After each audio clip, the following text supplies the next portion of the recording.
life can be absolutely phenomenal, and it should be, and it will be, when you start using the secret.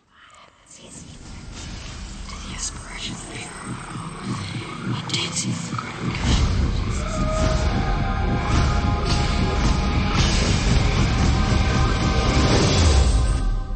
Well, a lot of people ask me what their job is in the creative process and what the job of the universe is. So let's look at that for a moment. Let's use this metaphor. If you think about Aladdin and his lamp, you've probably heard of that one.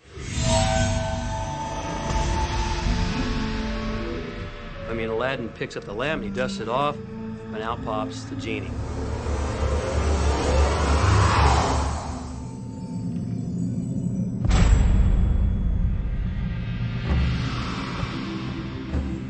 And the genie always says one thing. Your wish is my command. If you trace the story back to its origins, you know, we now think that there's 3 wishes, but if you trace the story back to its origins, there's absolutely no limit whatsoever to the wishes. Think about that one. Now, let's take this metaphor and blow it out and apply it to you in your life. Remember, Aladdin is the one who always asks for what he wants. Then you've got the universe at large, which is this grand genie, and traditions, you know, have called it so many different things. Your holy guardian angel, your higher self. I mean, we could put any label on it, and you choose the one that works best for you. But every tradition has told us there's something bigger than us. And the genie always says one thing. Your wish is my command. So we like to say to you that the creative process is a 3-step process. Step 1 is you must ask for what you want. You do not need to use words to ask. In fact, the universe is not even hearing words from you. The universe is responding completely to your thought.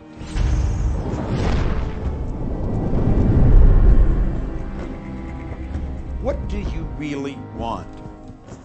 Sit down and write it out on a piece of paper. Write it in the present tense.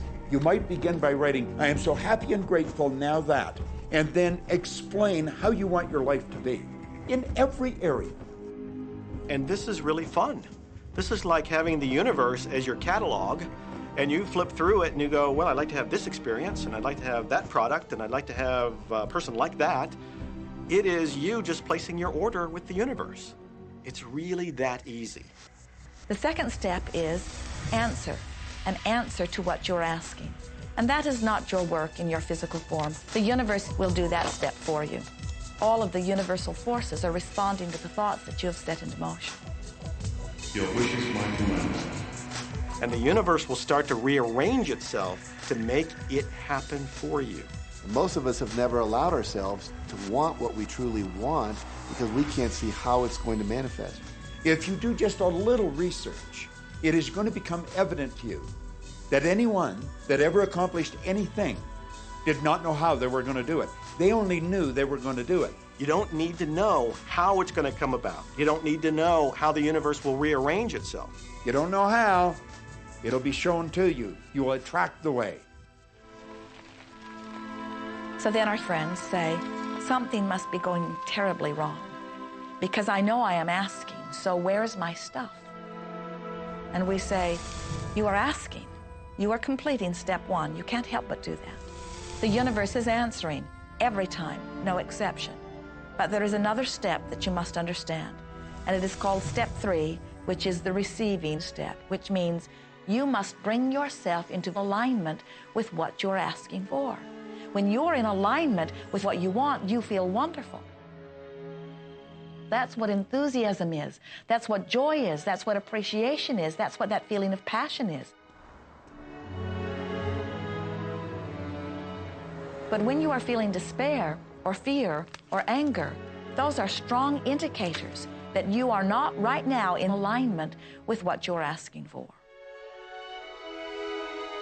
And so when you begin to realize that the way you feel is everything, and you begin to direct your thoughts based upon how they feel, little by little, you can find the feeling place of it, and now you are one with it, and now it must manifest into your experience.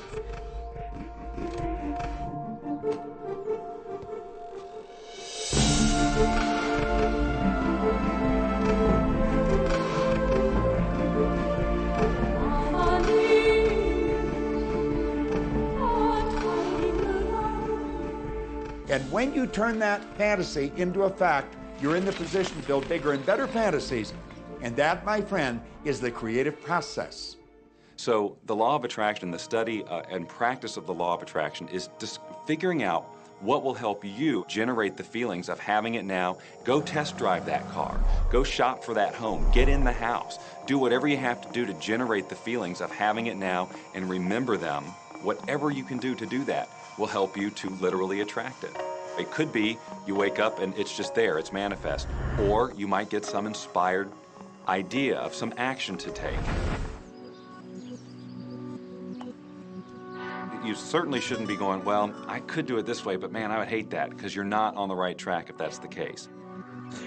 Action will sometimes be required, but if you're really doing it in line with what the universe is trying to deliver, it's going to feel joyous, you're going to feel so alive, time will just stop, you could do it all day.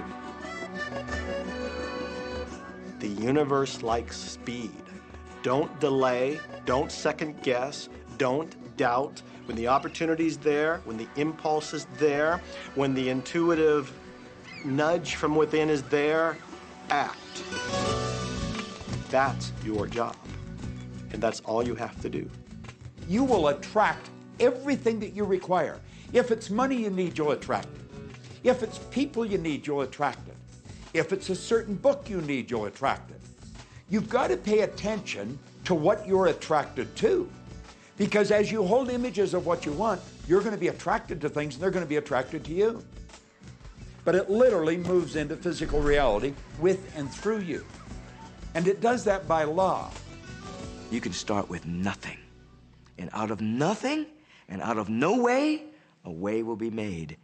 Think of this, a car driving through the night, the headlights only go 100 to 200 feet forward, and you can make it all the way from California to New York driving through the dark because all you have to see is the next 200 feet. And that's how life tends to unfold before us. And if we just trust that the next 200 feet will unfold after that, the next 200 feet will unfold after that, your life will keep unfolding and it will eventually get you to the destination of whatever it is you truly want because you want it. Take the first step. You don't have to see the whole staircase. Just take the first step.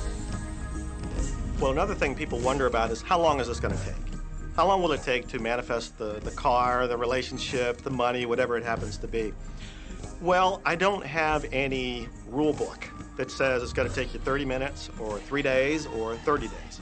I think it's more a matter of you being in alignment with the universe itself. Size it's nothing to the universe. It is no more difficult to attract on a scientific level something that we consider huge to something that we consider infinitesimally small. The universe does everything it does with zero effort.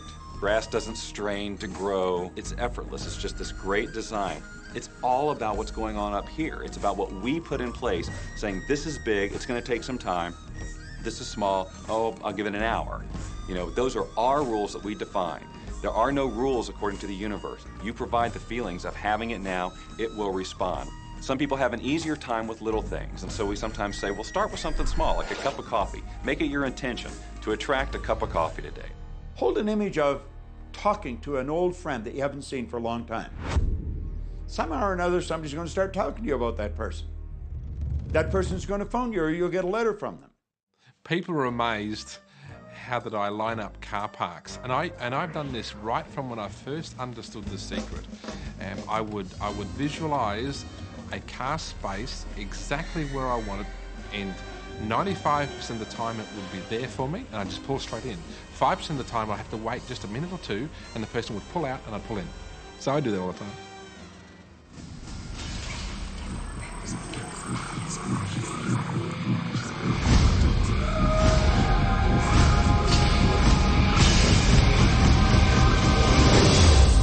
A lot of people feel stuck or in prison or confined by their current circumstances. And I'm trying to point out that whatever your circumstances right now, that is only your current reality. And current reality will begin to change as a result of watching this and beginning to use the secret. But sometimes it feels like you're stuck because you continue to think the same thoughts over and over again. And so you tend to get the same results over and over again. And the reason is because most people offer the majority of their thought in response to what they are observing. You see, if you're just looking at what is, then you're just thinking about what is. And when you think about what is, law of attraction gives you more of it. And then if you just observe what is, then you're just thinking about what is. And law of attraction gives you more of what is. And then if you just observe, well, we've been over this, haven't we? You have to find a way that you are approaching what is through a different vantage point. Most people look at their current state of affairs and they say, this is who I am. That's not who you are. That's who you were. You see, if you look at your current state of affairs right now, let's say, for instance, that you don't have a lot of money in your bank account, or you don't have the relationship that you want, or your health and fitness isn't up to par. That's not who you are. That's the residual outcome of your past thoughts and actions. So we're constantly living in this residual, if you will, of the thoughts and the actions we've taken in the past. When you look at your current state of affairs and define yourself by that, then you doom yourself to have nothing more than the same in the future. All that we are is the result of what we have thought. Okay, what can you do right now to begin to turn your life around? I'll tell you 2 or 3 things. Start making a list of things to be grateful for. Start with that, because this shifts your energy. It starts to shift your thinking. Where before this exercise, you might be focusing on what you don't have, and you might be focusing on your complaints, and you might be focusing on whatever the problems are. When you do this exercise, you start to go in a different direction. You start to be grateful for all the things that you feel good about. Gratitude is absolutely the way to bring more into your life. Every man knows that when his wife's appreciating him for the little things he does, what does he want to do? He wants to do more. It's always about appreciation. It pulls things in. It attracts support. I've said for many years that whatever we think about and thank about, we bring about. Because that's that feeling that you have to have, you know. And so for me, it's been such a powerful exercise every morning to get up and say thank you. Every morning when my feet hit the floor, thank you. And then I start running through what I'm grateful for as I'm going to brush my teeth and do the things I do in the morning. And I'm not just thinking about them and doing some rote routine, but I'm putting it out there and I'm feeling the feelings of gratitude. Because as soon as you start to feel differently about what you already have, you will start to attract more of the good things, more of the things you can be grateful for. Because you can look around and say, well, look, I don't have the car I want, I don't have the house I want, I don't have the health I want, I don't have the spouse I want. Oh, back up, back up. Those are all the things you don't want. Focus on what you already have that you're grateful for. And it might be you have the eyes to watch this. It might be the clothes that you have. Yes, you might prefer something else, and you might get something else pretty soon if you start feeling grateful for what you have. I think everybody goes through times when they say, oh man, things aren't working right, or things are going bad, and there were some things going on in my family, and I found a rock. I was just sitting here holding this rock. You might see me carrying around. I found a rock. I stuck it in my pocket, and I said, you know what? Every time I touch this rock, I'm going to think of something that I'm grateful for. And so every morning when I get up in the morning, I pick it up off the dresser, I put it in my pocket, and I go through the things that I'm grateful for. At night, what do? You empty your pocket, and there it is again. And I've had some different experiences with that. I've had some amazing experiences. I had a guy from South Africa, and he saw me drop it. He said, what is that? Well, what's that? I explained it to him, so he started calling it a gratitude rock. Gratitude rock. 2 weeks later, I got an email from him, from South Africa. And he said, my son is dying from a rare disease. It's a type of hepatitis. He said, would you send me 3 gratitude rocks? Now, they're just rocks I found off the street, you know? So I said, sure. I had to make sure that the rocks were very special. And so I went out to the stream, looked, picked out the right rocks, and sent them off to him. 4 or 5 months later, I get an email from him. He said, my son's better. He's doing terrific.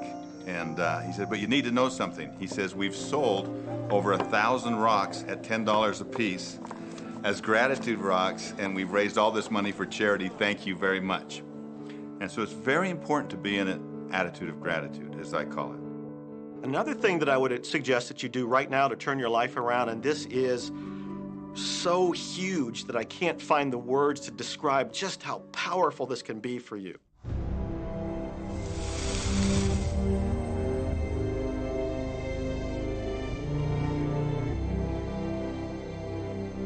I took the visualization process from the Apollo program and instituted it during the 1980s and 90s into the Olympic program. And it was called visual motor rehearsal. When you visualize, then you materialize. And the interesting thing about the mind is we took Olympic athletes and then hooked them up to sophisticated biofeedback equipment and had them run their event only in their mind.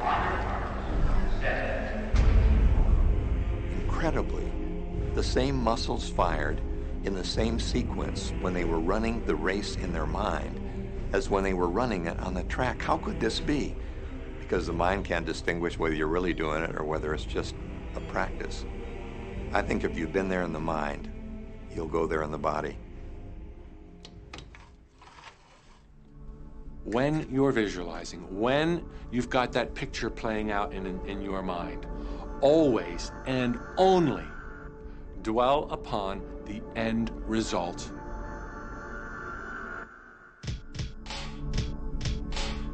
Here's an example. Look at the back of your hands right now. Really, look at the back of your hands. The color of your skin, the freckles, the blood vessels, the rings, the fingernails, the fake fingernails. Take in all those details right before you close your eyes. And then see those hands, your fingers, wrapping around the steering wheel of your brand new car.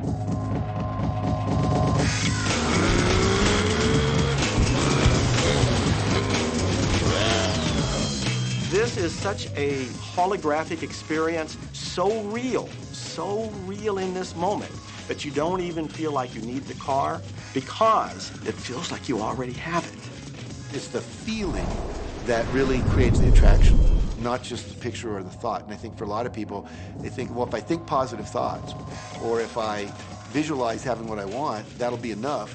But if you're doing that and still not feeling abundant or feeling, loving and joyful, then it doesn't, from my mind, really create the power of the attraction. This is where the secret actually moves into action.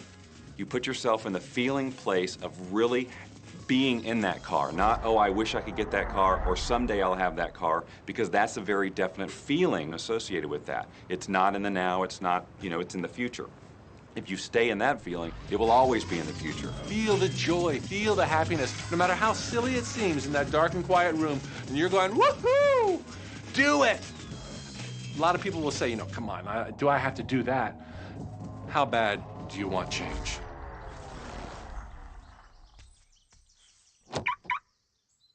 Now that feeling and that inner seeing will begin to be an open doorway through which the power of the universe will begin to express. What this power is, I cannot say. All I know is that it exists. Our job is not to figure out the how. The how will show up out of the commitment and the belief in the what. The hows are the domain of the universe. It always knows the shortest, quickest, fastest, most harmonious way between you and your dream. If you turn it over to the universe, you will be surprised and dazzled by what is delivered to you. This is where magic and miracles happen. Well, I would say you want to do this virtually daily, but my disclaimer is this should never be a chore. What's really bottom line importance here to the whole secret is feeling good. You want to feel exhilarated by this whole process. You want to be high, happy, in tune as much as possible. The only difference between people who really are living this way and people who aren't, living in the magic of life, is that the people who are living in the magic of life have habituated ways of being. They have habituated this process, and magic happens with them wherever they go, because they remember it and they do it all the time, not as a one-time event. People hold that for a while, and they're really a champion at it. And they say, you know what, I'm fired up, I saw this program, and I'm going to change my life. And yet, results aren't showing, and beneath the surface, it's just about ready to break through. And someone will look at the surface results and go, this stuff doesn't work. And you know what? The universe says, your wish is my command. And it goes down. Knowing the law of attraction I wanted to really put it to use and to see if it was, what would happen. And in 1995, I started to create something called a vision board, where I take something that I would want to achieve or something that I want to attract, like a car or a watch or the soulmate of my dreams, and I'd put a picture of what I wanted up on this board called the vision board. And every day I would sit in my office and I would look up at this board and I would start to visualize. I would really get into the state of having already acquired it. I was getting ready to move as we put all the furniture, all the boxes put into storage. And I made 3 different moves over a period of 5 years. And then I ended up in California and bought this house, renovated it for a year, and then had all the stuff brought from my former home 5 years earlier. One morning, about 7:30 in the morning, my son comes into my office, and one of the boxes that was sealed for 5 years was right at the doorstep. And my son, Keenan, was sitting on the box, banging away at the box. And I said, "Sweetheart, will you please stop? I mean, I'm doing some work here." And he says, "What's in the boxes, Daddy?" And I said, "Well, honey, those are my vision boards." "What's a vision board?" I said, "Well, it's where I put all my goals up. I cut them out and I put all my goals up as something that I want to achieve in my life." And of course, at 5.5 years old, he didn't understand it. So I said, "Sweetie, let me just show you, because that'll be the easiest way to do it." And so I cut the box open. And when I pulled up the vision boards, there was a picture on there of a home that I was visualizing 5 years earlier. And what was shocking to me was we were living in that house, not a house like it. I had bought my dream home, renovated it, and didn't even know it. But I looked at that house, I started to cry because I was just blown away. Why are you crying? Honey, I finally understand how the law of attraction works. I finally understand the power of visualization. I finally understand everything that I've read, everything that I've worked with my whole life, the way I've built companies. It worked for my home as well. And I bought our dream home and didn't even know it.